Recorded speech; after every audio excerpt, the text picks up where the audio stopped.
नमस्कार दोस्तों, स्वागत है आपका द ग्राउंड रिपोर्ट में। मैं हूं समीर आत्मज मिश्र। लद्दाख के लेह इलाके में इतना शांत इलाका, पूरा का पूरा लद्दाख इलाका बेहद शांत है।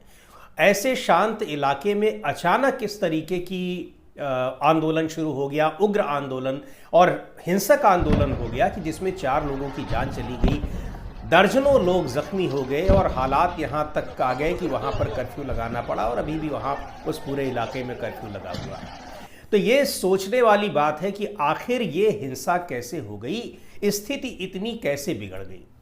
इसके पीछे बहुत सारे कारण हैं और केंद्र सरकार ने भी अब देर रात उस पर एक बयान जारी किया है, प्रेस रिलीज जारी की है। उसमें सीधे तौर पर वहाँ जो पिछले 15 दिन से पूर्ण राज्य के लिए आंदोलन कर रहे सामाजिक कार्यकर्ता हैं, सोनम वांगचुक पर्यावरण कार्यकर्ता हैं, सामाजिक कार्यकर्ता हैं, लगातार इस मुद्दे को उठाते रहे हैं, उनको इस पूरी हिंसा के लिए दोषी ठहराया गया है और कई और सारे कारण बताए गए हैं कि किस तरीके से युवाओं को भड़काने की कोशिश की गई है। उनके सामने नेपाल, बांग्लादेश, श्रीलंका के उदाहरण रखे गए हैं। अरब स्प्रिंग की बात की गई है, 10 साल 12 साल पहले की घटनाओं को याद दिलाया गया है।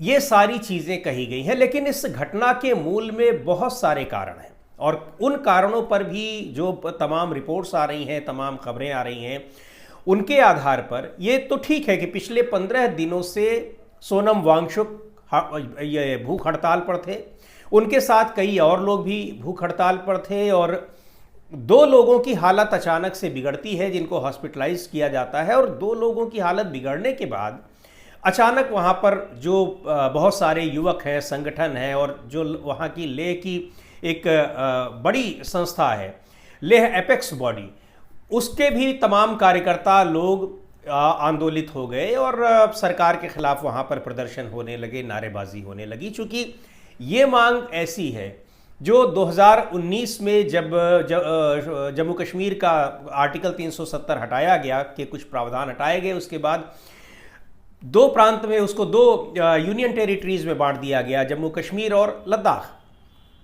तभी ये वादा किया गया था कि जब दोनों जगह की स्थितियां सामान्य हो जाएंगी तो इनको राज्य का दर्जा दिया जाएगा, यानी 2 अलग राज्य बना दिए जाएंगे।